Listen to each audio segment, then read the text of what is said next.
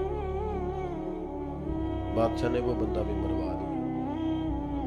اس نے کہا تو مجھے میرے بچوں کے موت کی خبر دینے آیا؟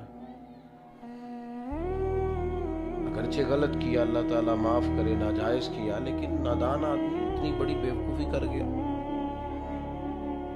کسی نے اس سے کہا کہ ایک اور آدمی بھی بڑی اچھی تعبیر بتاتا ہے، اس کو بلائیے۔ اس کو بلایا، اس نے تعبیر پوچھی، کہا میں نے خواب دیکھا ہے کہ میرے سارے دانت ٹوٹ گئے، تو تعبیر کیا ہے؟ تو اس نے کہا بادشاہ مبارک ہو، اس کی تعبیر یہ ہے کہ اللہ تعالیٰ آپ کو اپنے خاندان میں سب سے لمبی عمر عطا کرے۔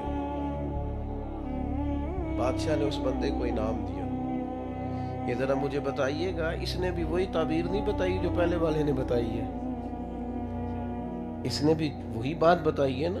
اس نے کیا کہا؟ آپ کے سارے رشتہ دار آپ کی زندگی میں مر جائیں گے۔ اس نے کیا کہا؟ اللہ تعالیٰ آپ کو خاندان میں سب سے، بات اگرچہ بے سلیقہ ہو کلیم، پر بات کرنے کو سلیقہ چاہیے۔ ہم کیا کرتے ہیں؟ اپنے گھر میں بھی حکمت سے نہیں چلتے، اپنے دفتر میں بھی حکمت سے نہیں چلتے، اپنے دوستوں کے بیچ بھی دوستی لگائیں گے تو پھر ہر چیز ہی نچھاور کر دیں گے، لیکن جب دوستی ٹوٹے گی تو چائے کی پیالیوں کا بھی حساب ہوگا۔ وہ جو لاہور آتے جاتے کرایہ لگا تھا، اس کا بھی کورے ورک کتاب نہیں ہوندے، پتھر دل گلاب نہیں ہوندے، سجنا پہلو ہی سوچ کے لائیں، پھر یاراں نال حساب نہیں ہوندے۔ تدبر نہیں ہے، دانائی نہیں ہے، فہم نہیں ہے، بے حکمت سی باتیں، جذباتی سے فیصلے، مرضی منشا۔ ہم چاہتے ہیں جو ہم سوچ رہے ہیں شاید یہی سارا ٹھیک ہے۔ ہمارے ہاں نا پنچایتوں میں، دیہاتوں میں کسی سے کوئی فیصلہ کراتا تھا تو لوگ اس پارٹی کے ساتھ ہوتے ہیں جس نے پہلے آ کے بات سنا لی۔ حالانکہ یہ بہت بڑی نادانی ہے۔ آپ کو کوئی بندہ بھی جب کوئی بات بتائے تو آپ پہلے تصویر کا دوسرا رخ دیکھیں، دوسرے کی بھی رائے لیں۔ ایسا تو نہیں ہو سکتا کہ جو یہ کہہ رہا ہے سارا سچی ہو۔ آپ دو جھگڑا کرنے والوں کی بات سن کے دیکھ لیں، جو بھی بات بتائے گا وہ کہے گا میں ٹھیک ہوں۔ حل کیا ہے کہ آپ دانائی کا مظاہرہ کریں، تدبر کا۔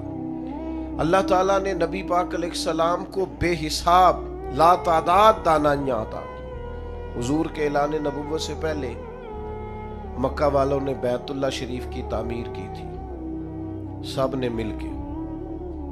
پیچھے دوستوں سے گزارش ہے باتیں نہ کریں جی، کمیٹی والے بھی بولے نہیں، بس توجہ سے سنیں۔ تو بیت اللہ شریف تعمیر کیا تھا، تو بنا تو سب نے مل کے لیا، آخر میں مسئلہ بن گیا حجر اسود کس نے نصب کرنا ہے۔ اس پہ جھگڑا کرنے لگ گئے، میں لگاؤں گا میں لگاؤں گا۔ ایک قبیلہ تو ہے ایسا تھا جو مرنے مرانے پہ آ گیا، پیالے میں خون ڈال کے اس میں انگلیاں رکھ کے قسم اٹھا دی کہ حجر اسود یہ ہم لگائیں گے یا کسی کو نہیں لگانے گے۔ جب شدت پکڑی لڑائی نے تو ایک بندہ بولا، کہنے لگا جھگڑا نہ کرو، اس طرح کرو جو صبح سب سے پہلے حرم میں داخل ہونا بیت اللہ میں، اس کا فیصلہ نہ ہو۔ کمال یہ ہوئی، کرم ہوا کہ صبح سب سے پہلے حرم میں مدینے والے محبوب داخل ہوئے۔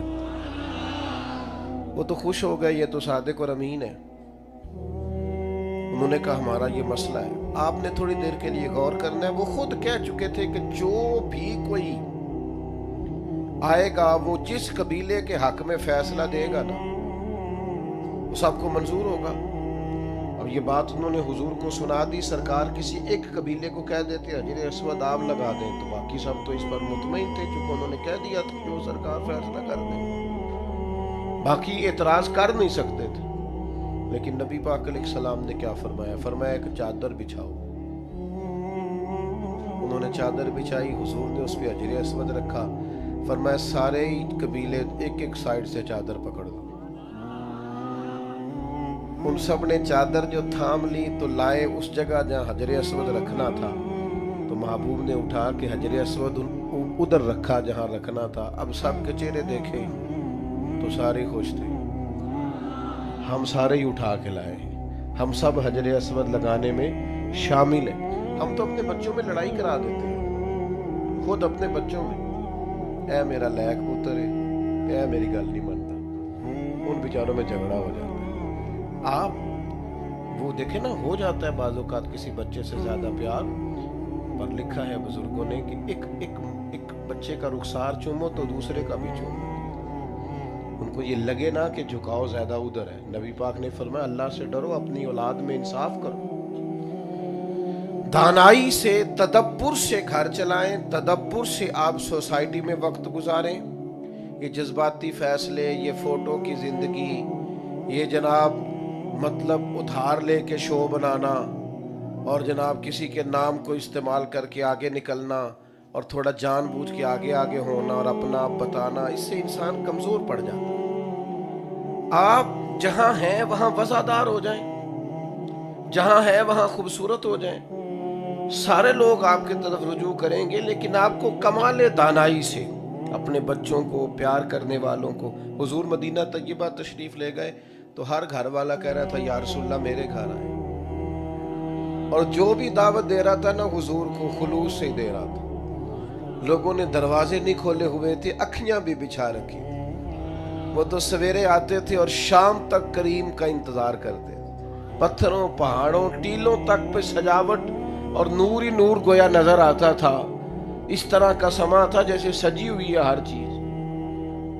ہر ایک کہہ رہا تھا, حضرت عتبان بن مالک, حضرت سعد بن معاذ, بڑے بڑے سردار, یا رسول اللہ ہمارے گھر میں قیام کریں. کوئی کہتا تھا حضور میرا گھر کشادہ ہے, تو جتنے لوگ آپ سے ملنے آئیں گے سب آرام سے بیٹھ سکیں گے. کوئی کہتا تھا یا رسول اللہ میرا قبیلہ بڑا ہے, اسلحہ زیادہ ہے, دشمن کے مقابلے میں مدد کرنی ہوئی تو ہم ذرا زیادہ تعداد میں ہیں, مدد کر سکیں گے دین کی. یا رسول اللہ ہمارے گھر ہر بندہ خلوص سے دعوت دے رہا ہے, اب کیا کریں.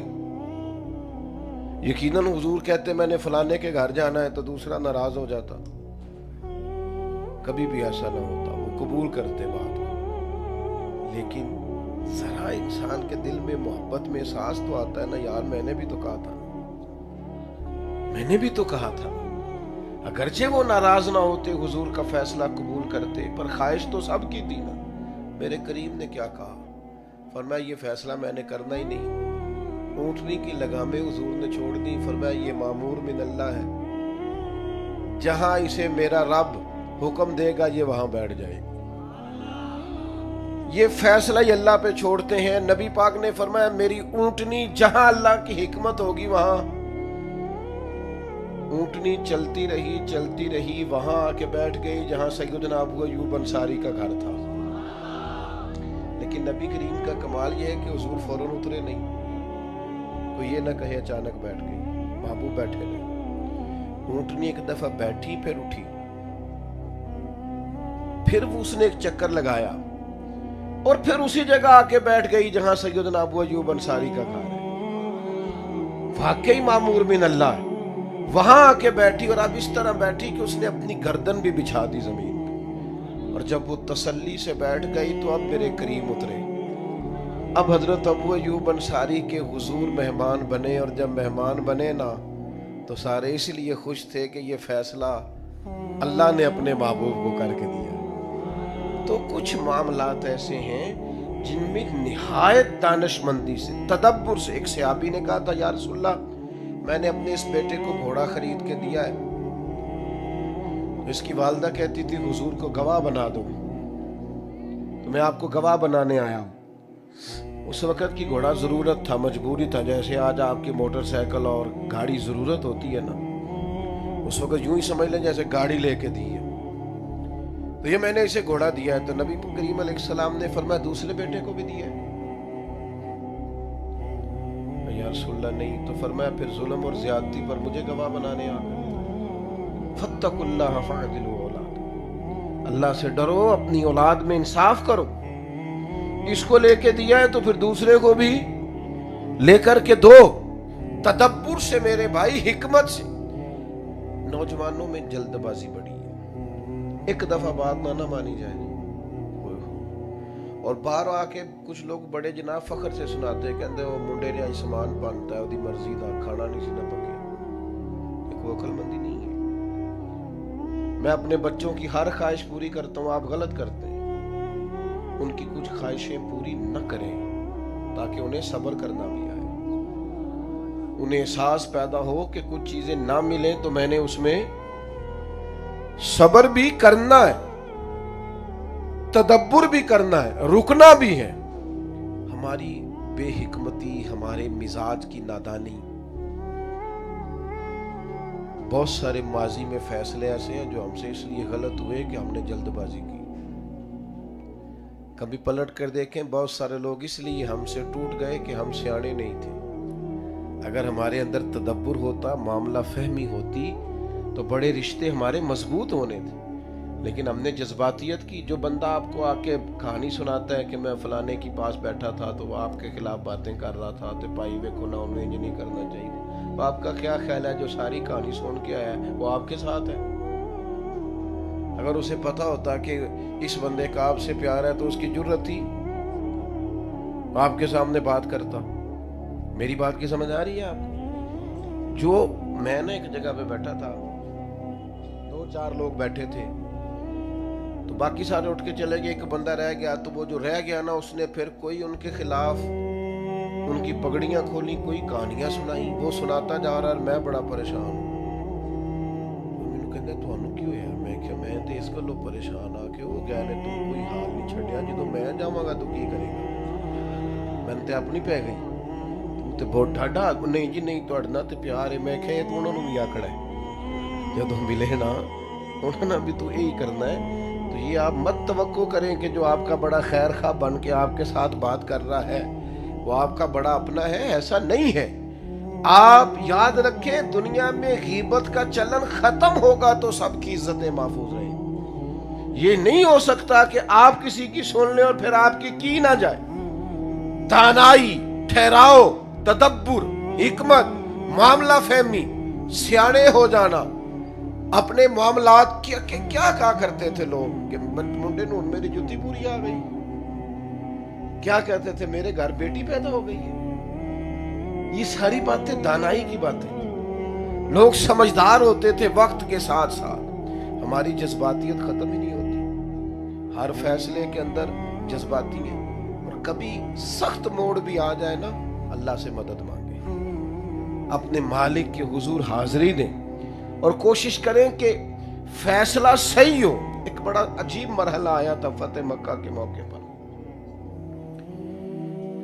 کوئی ایسی بڑا مسئلہ نہیں تھا, پر ٹائم آ گیا. حضرت سعد بن عبادہ رضی اللہ تعالیٰ عنہ کے ہاتھ میں نا جھنڈا تھا اسلام کا. تو اس دور میں بہت بڑا اعزاز ہوتا تھا کہ فلانا علم بردار ہے, اس کے پاس جھنڈا ہے. حضرت سعد بن عبادہ رضی اللہ تعالیٰ عنہ کے پاس مسلمانوں کا جھنڈا تھا, آگے آگے تھا. کوئی ایسی بات ہو گئی کہ ان سے جھنڈا واپس لینا پڑ گیا. اب بندہ بڑا قیمتی ہے, بندہ بڑا باکمال, جلیل القدر صحابی, بدر سے لے کر فتح مکہ تک ہر جگہ پہ ان کی خدمات پورے عروج پر ہے. لیکن جھنڈا واپس لینا ہے. آ جاتا ہے کبھی کبھی ایسا موقع بھی. اب ان کی حساسیت کیا کیا جائے, اور کوئی ایسا کام بھی نہیں انہوں نے کیا, پر لینا بھی ہے جھنڈا ان سے, اور موقع فتح مکہ کا ہے. یہ زیادہ غور سے سننا. اللہ تعالیٰ نے ہمارے کریم محبوب کو دانائی کیسی عطا کی. اکابر صحابہ پریشان ہیں. حضرت سیدنا فاروق اعظم جیسے لوگ, حضرت صدیق اکبر جیسے لوگ کہ یہ کیا کیا جائے. مولا علی شیر خدا جیسے لوگ سوچ رہے ہیں کہ کس طرح اتنا بڑا آدمی ہے. تو محبوب نے فرمایا کوئی مسئلہ نہیں, ساتھ سے جھنڈا لیتے ہیں. نبی کریم نے کیا کیا, فرمایا ساتھ میں نے ایک فیصلہ کیا. یہ میری طرف دیکھنا, یہ غور کرنا دوستو. حضور فرمانے لگے میں نے ایک فیصلہ کیا ہے. یا رسول اللہ کیا؟ فرمایا میں نے فیصلہ کیا ہے جھنڈا آپ سے لے کر آپ کے بیٹے کو دے دیا جائے. قربان جائیں, سب سے زیادہ باپ اس وقت راضی ہوتا ہے جب اسے پتہ چلے نا میرا پتر میرے جگہ لینے کے قابل ہو گیا, انہوں نے کام سنبھال لیا ہے. سب سے زیادہ باپ خوش ہو جائے. اچھا چاہیے تھا حضرت سعد بن عبادہ جھنڈا لینے پر ناراض ہوتے، لیکن وہ معاملہ ایسا ہوا کہ پہلے سے بھی زیادہ راضی ہو گئے، وہ خوش ہو گئے، یا رسول اللہ میرے نصیب جو خدمت کل تک میں کرتا تھا میرا بیٹا کیا کرے گا۔ تو صحابہ کرام فرماتے ہماری روحیں وجد کر رہی تھی کہ ایسا کمال فیصلہ، کاش ہمارے فیصلے درست ہو۔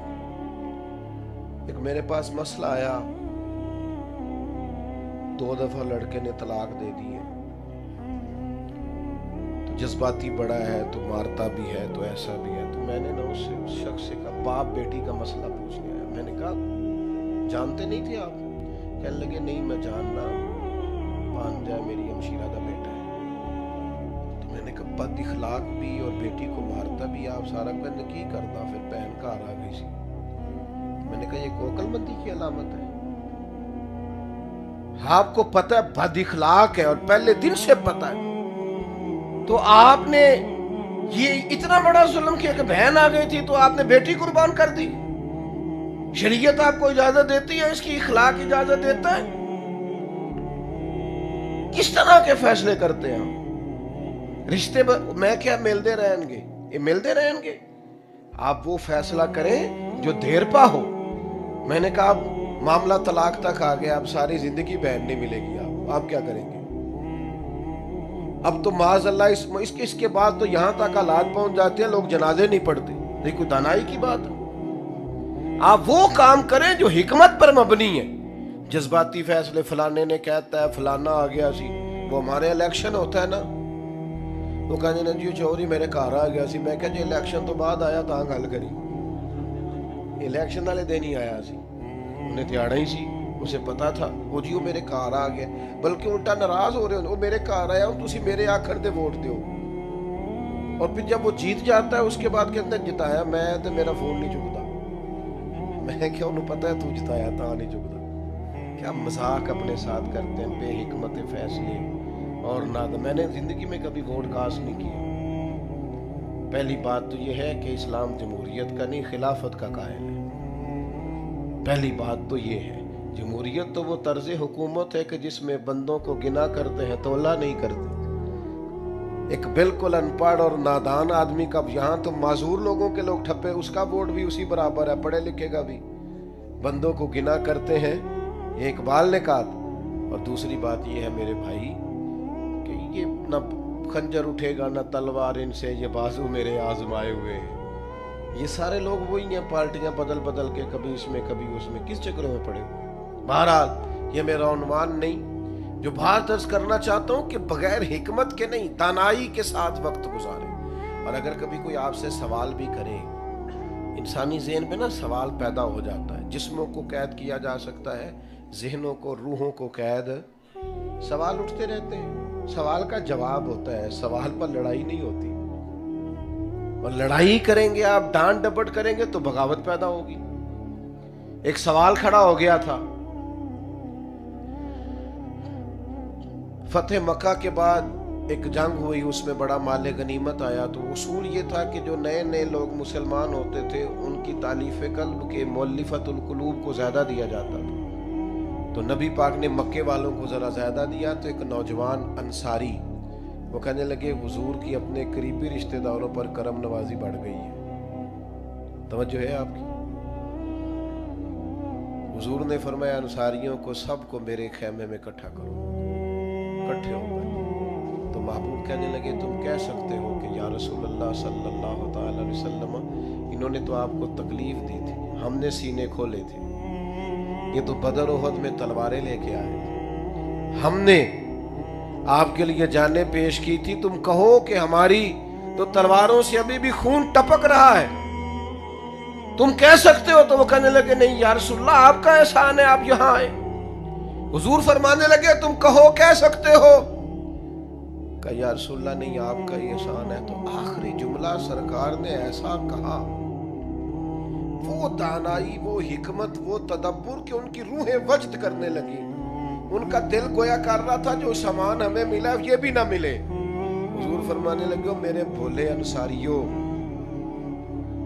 انصار مدینہ، کیا تم یہ پسند نہیں کرتے کہ مکے والے گھر جائیں تو اونٹ اونٹ اور بھیڑ بکریاں لے کے جائیں، اور تم جب اپنے گھر جاؤ تو اللہ کا رسول ساتھ لے کے جاؤ؟ کیا تم یہ پسند نہیں کرتے تمہارے ساتھ اللہ بٹھا کے اپنے محبوب کو اپنے پہلو میں؟ جو لوگ کچھ نہیں کرتے وہ بھی کمال کرتے ہیں، تم تو محبوب ساتھ لے کے جا رہے، تم یہ پسند نہیں؟ ان کا تو حال ہی اور ہو گیا، رو رو کے کہا یا رسول اللہ ہم بڑے راضی، کچھ بھی نہ ملے تو ہم پھر بھی بڑے۔ تھوڑا سا نا جواب اگر حکمت سے دے دیا جائے نا، سمجھ آ رہی ہے بات کی؟ امام اعظم کے پاس کیا تھا جو سب سے بڑے امام ہے؟ دانائی تو تھی، امام صاحب کے پاس حکمت ہی تو تھی۔ ایک بندہ آ گیا نا امام صاحب کے پاس، اس نے کہا جی میری بہت زیادہ زمین ہے، تو میں کئی سفر پہ جا رہا تھا تو میں نے خزانہ دبایا تھا زمین میں، اب میں نے نشانی کو رکھی تھی، وہ نشانی میں بھول گیا ہوں، تو مجھے سمجھ نہیں آ رہی میں نے کہاں دبایا تھا، تو کیسے یاد کروں؟ اب ساری زمین تو کھودی نہیں جا سکتی، اس وقت ٹریکٹر تو تھے نہیں، تو کیا کریں؟ تو امام صاحب کہنے لگے گھر جا کے 100 رکعت نماز نفل پڑھ یاد آ جائے۔ کنے کیسی تو ہم نہیں کیا جا رہا، بول تو دیں ہاں، کتنے رکعت نماز؟ 100 رکعت۔ وہ بندہ سویرے ٹوکری لے کے سمجھ لیں مٹھائی کی آ گیا، کہنے لگا حضور یاد آ گیا نشانی میری، فرمایا نفل نہیں نہ پورے پڑے، کہنے لگا دوسری رکعت میں یاد آ گیا۔ تو امام صاحب کہنے لگے یہ وسوسہ تھا، مجھے پکا پتا تھا کہ شیطان تمہیں یاد کرائے گا، بھولی ہوئی چیزیں بھی نماز میں یاد کراتا ہے۔ فرمایا اب ٹوکری ادھر رکھو اور باقی 98 نفل پڑھو شکرانے میں۔ امام صاحب رحمت اللہ تعالی علیہ کے ایک استاد تھے حضرت حماد۔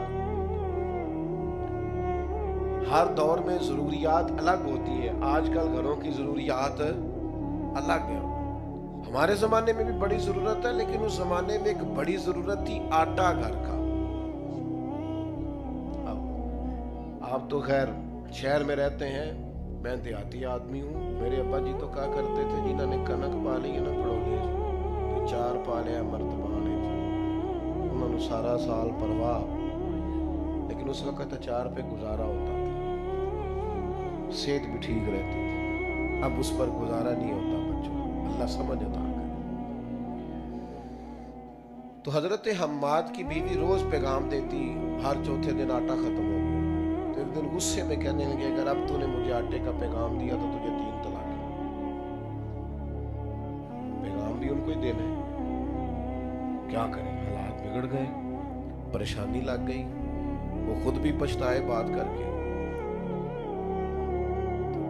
ان کی اہلیہ نے نا کسی طریقے سے امام اعظم کو پیغام بھیجا، اپنے شوہر کے شاگرد کو، یہ مسئلہ بن گیا تو حال کیا ہے؟ تو انہوں نے کہا اماں جی آپ میری استانی ہے ماں، حال بڑا آسان ہے۔ اس دور میں آٹا تھیلے میں لوگ لینے جاتے تھے اور تھیلے کپڑے کے بنتے تھے، کہ جب استاد صاحب سو رہے ہونا تو آپ نے منہ سے نہیں کہنا کہ آٹا لا کے، آپ نے وہ تھیلا ان کے کرتے سے باندھ دینا، ان کے کرتے سے تھیلا باندھ دے، اٹھیں گے انہیں سمجھ آ جائے گی آٹا ختم ہو گیا، کہنے کی ضرورت ہی نہیں۔ تو حضرت حماد رحمت اللہ علیہ سو کے اٹھے، بیٹا بیٹھ جائیے، سارے بیٹھ گئے، اللہ آپ کو سلامت رکھے، آپ بھی بیٹھ جائیں، آپ کے پیچھے جو لوگ ہیں انہیں نظر نہیں آ رہا تو آپ کے کھڑے ہونے لگے، اور بات بھی اب مکمل ہو گئی ہے، میں دعا کی طرف جانے لگا ہوں۔ تو حضرت حماد اٹھے سو کے، تو کرتے کے ساتھ کپڑے کا تھیلا بندھا ہوا تھا، تو دیکھ کے فوراً کہنے لگے آٹا ختم ہو گیا، اور ساتھ ہی فرمانے لگے یہ بتاؤ ابو حنیفہ کے پاس کون گیا تھا مسئلہ؟ اس لیے کہ یہ فہم و فراست اگر اللہ نے عطا کی ہے تو امام اعظم ابو حنیفہ کو ہی عطا فرمایا۔ کون گیا تھا جس نے؟ تو میرے بھائی زندگی، نوجوانوں جذباتی فیصلے نہ یار کیا کرو، تم والدین کے سامنے بھی جذباتی ہوتے ہو، تم ہلکی سی بات کرتے ہو، ابا بیچارہ ساری رات سوتا نہیں، انہوں میرے نلینجی نہیں سی کرنی چاہیے، ہلکی سی بات کرتے ہو، ماں بیچاری تڑپ جاتی، وہ یارو جذباتی نہ ہوا کرو، عقل، دانائی، فہم، فراست، شعور یہ ہمیں ہمارے نبی پاک نے عطا فرمایا ہے، اس لیے کبھی بھی کوئی ایسا فیصلہ نہ کریں جو حکمت سے خالی ہو، اللہ سمجھ عطا کرے۔ اللہم صلی علی سیدنا و مولانا